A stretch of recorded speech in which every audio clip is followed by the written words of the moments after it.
this is your directorial debut. Yes, ma'am. Was it particularly difficult putting everything together? I heard the budget was small. How small is the budget? If it's all right for me to ask.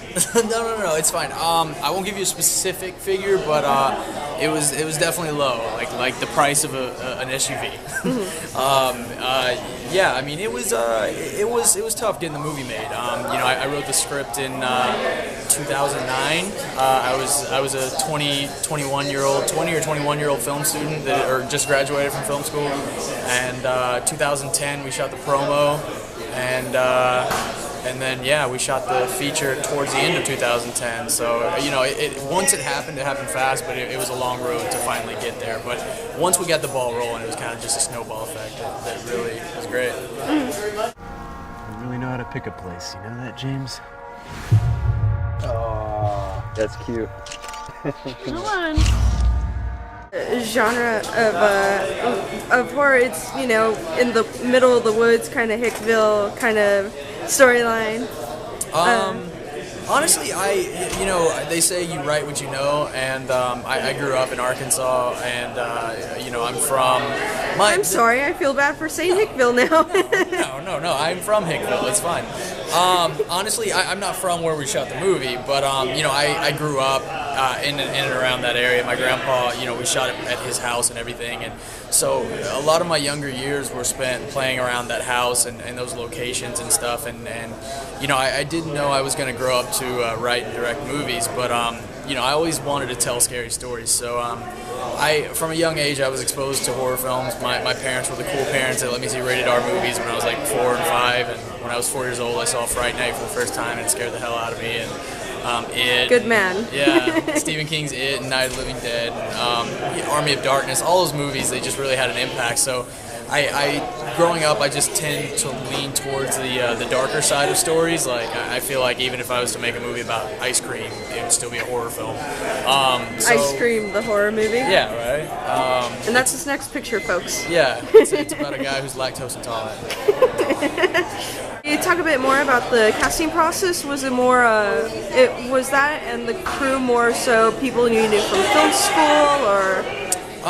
The casting process for the actors, Katie Stegman was really the only actress that I knew besides Ace Marrero that we cast, and then the rest of the actors we went through the normal casting process. Ace and I did all the casting ourselves, and with Ace being an actor, it really helped. He kind of knew the ins and outs of the casting world and really taught me a lot.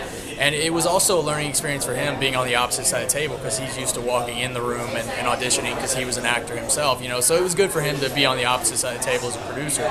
But as far as like crewing up and stuff, we brought on people who went to film school with us and friends who didn't go to film school, and it was really a family and group effort.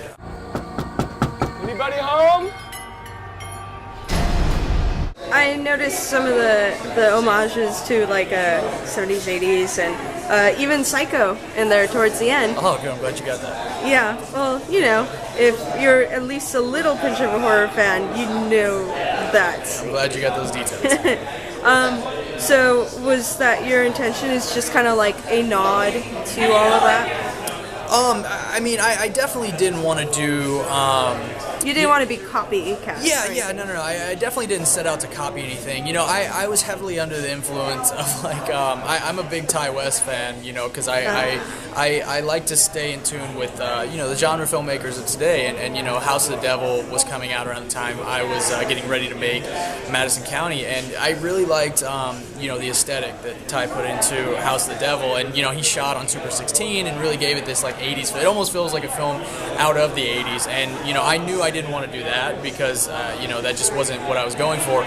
But I loved the pacing and the slow burn nature of old Roman Polanski films, and most slasher films are just about blood, guts, sex, drugs every 5 minutes, and kids going camping and stuff. And I really wanted to take those cliches and kind of show them in a different light, and almost do a slow burn slasher film, because I'd never really seen anything like that. So I really wanted to focus on the characters and the story, and kind of make people wait for the horror, and once the horror gets there, it doesn't let up, and it kind of carries you to the end of the film.